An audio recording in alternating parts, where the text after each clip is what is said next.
just want to say that you have recorded a video where you go really deep on this, on the upcoming crash that you say is going to be fast, bloody, and unavoidable. But you also explain how people can position themselves to profit from it.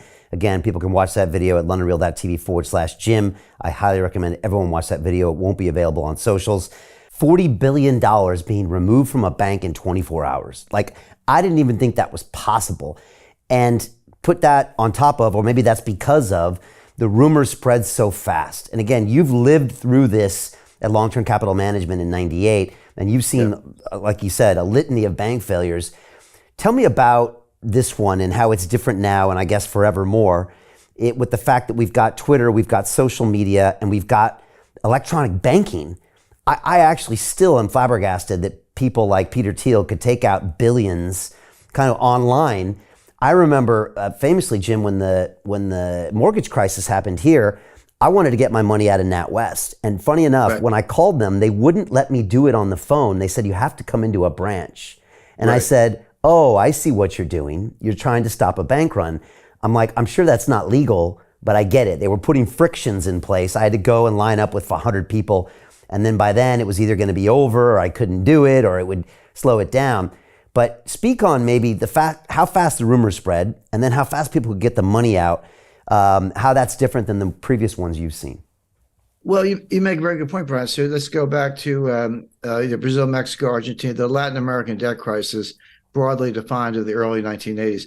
That played out, the intense phase lasted about 3 years, 82, 83, 84.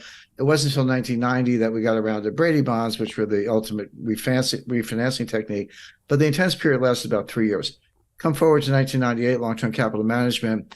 That was about 3 months. That was July, August, September 1998. SVB was 3 days or less. It was like Wednesday, Thursday, Friday, and done. And I talked to a guy. I know no reason to mention names, but runs one of the largest endowments in the world. And he said, Jim, we were moving $8 billion out of Silicon Valley Bank, and we got the wire transfer request in, but we didn't know, because you get to close business Thursday. We didn't know until Sunday that the money was going to move. We got a confirmation on Monday. We didn't end up moving the money, but there was about a 48-hour period there from Friday to Sunday when no one knew that the wires had been completed. The recipients didn't have them. It was just in limbo, and it worked out. One of the big crypto promoters, they forget the name. Well, the particular name of the bank, but they back one of the stable coins, actually it's USDC, had $3 billion in Silicon Valley Bank. And they talked about, all these small entrepreneurs and startups, they got 100 employees and 5 million in working capital, and that money's gone and they're all going to fail. There was something to that. But the fact is, you had Roku, Cisco, eBay. I mean, there were huge companies with multi-billion-dollar deposits in that bank. It wasn't all a bunch of little guys. So, but yeah, you can. In the old days, you had to line up around the block, and maybe it was raining. You're standing there in the rain, waiting for your turn to get up to the tower. Now you can be in line at McDonald's, with your cell phone, and just a couple hits, QR code, and boom, $10 million is gone. And what Peter Thiel did, and he was right. I mean, I'm not criticizing him. He got his own money out, but he sent out like an SOS to Silicon Valley. He said, all of you, whoever you are, get your money out now. And a lot of people did, and that was that $40 billion. So the time frame is becoming more compressed because of technology. You're exactly right about that, which means that the response function has to be equally compressed, or else you are going to have all the consequences of an honest to goodness global financial crisis. So, and I'm not sure if everyone knows the sequence, but on Friday night, March 10th, the FDIC took over Silicon Valley Bank. And they issued a press release, and they said, here's what we're doing. We're taking over. We're putting it into what's called a receivership. Anyone with $250,000 or less, your deposits are fully insured, no worries. You'll have your money Monday morning. And over $250,000, your deposits are gone. They didn't say frozen. They didn't say suspended. They said gone. And they gave you a receivership certificate, basically an unsecured printed up IOU from the FDIC, but not money. and it's a receivership certificate. And they said, hang on to them. In effect, we're going to sell assets, and as and when we realize proceeds from assets, we'll give you something. We'll give you distributions on these things. Don't know how much, don't know when. We'll do the best we can. Remember in the RTC days in the early 90s, it took them 2 years, and they were very efficient. I worked with them at the time. We were in their offices when we were sitting on boxes because they didn't even have furniture, but they were doing deals. So they had the right attitude, but that took 2 years. So and that was it. Well, that's when I call the billionaire crybabies came out in force. Bill Ackman, all these guys. Oh, you got to save us. I was like, well, you got to trade on Bill. $5 billion is not enough. But anyway, they pounded on the White House all weekend. Now here's something that very few people say. Almost nobody knew at the time, except the management, although they seem to be asleep at the switch.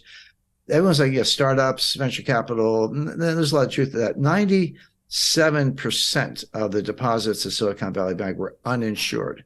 And by the way, that's my new metric for assessing banks. You used to look at, working capital and debt equity ratios and, bad assets, governments. There are lots of ways to measure the health of a bank. But the most relevant way right now is, and this is publicly available, take the ratio of uninsured deposits to total deposits.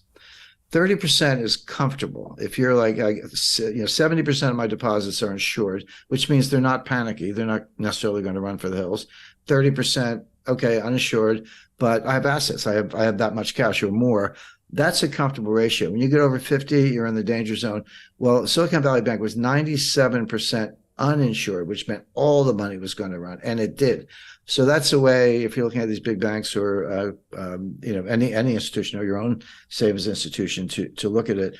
But Silicon Valley Bank was a climate bank. Were they investing in startups? Yes. Were they investing in technology? Yes. But these were climate. These were green new scam startups looking at battery technology, chemistry, physics, to try to make a better battery. But not much improvement in the battery in 200 years, but they're working on it. Wind turbines, other sustainable fuel alternatives, et cetera. Again, I'm not do that if you like, if that's your field of research, but so much is subsidized by the government and then further subsidized by Silicon Valley Bank. And that's where the assets were. That's where the loans were, by and large. And so the White House is getting hammered, not only because of entrepreneurs, job losses, and by the way, we are in an election cycle here in the United States, but from the greenies who are extremely powerful. So that was Friday night. So Saturday, everyone's crying to the White House. Sunday night is 6 o'clock. By the way, mark that on your calendar. Sunday, 6 p.m. is when they tell you what they're going to do. 6 p.m. Sunday, November 12th, they came out on, March 12th, they came out on Silicon Valley Bank. The following week, 19th, that was Credit Suisse. And then the week after that was something else. But they always announce the collapse on Friday and they announce the relief on Sunday. So they have the weekend to work on it. But you got to be careful about 3-day weekends. We got Easter. Easter is an example. So Jim Rickards has just recorded a video that's not available to anyone in the public, and he's going to be talking about how this upcoming recession is going to be fast, it's going to be bloody, it's going to be nasty. But at the same time, he's going to show you how you can position yourself to profit from all of this chaos. Now, we've made this video only available to our viewers. Go to londonreal.tv/Jim. Watch that immediately. I can't say enough good things about Jim Rickards. He understands the global economic system better than any guest I've ever had on London Real. His predictions are almost uncannily true, and you can learn how to profit from his vision, from his expertise, and his understanding of economics. So go to londonreal.tv/Jim or click the link below. It's an excellent, excellent look on what's going to happen in the future and how you can position yourself to profit from that. Jim is one of the best in the business, one of my favorite guests on London Real, and he's very, very good at predicting the future and showing us all to profit from it. So click the link, and I hope you enjoy. Hey, it's Brian Rose, founder of the DeFi Academy. I've told you my 4-week crypto bootcamp is amazing, but don't take my word for it. This is what my students are saying. The DeFi Academy was an amazing experience for me. It took me totally out of my comfort zone. In this course, I was challenged, I was held accountable, and pushed to do things that honestly weren't always easy. It's been phenomenal, and I can't believe we're already up on our 4 weeks. It has flown by. Going through this DeFi accelerator, by far was one of the best courses I've taken. You do this course, you really get into the nitty-gritty of the activities that will make you comfortable with decentralized finance. Thank you so much to Brian and everyone at London Real and the DeFi Academy for even putting together an amazing course like this. Anybody else that wants to do it, please sign up. It is well worth the money.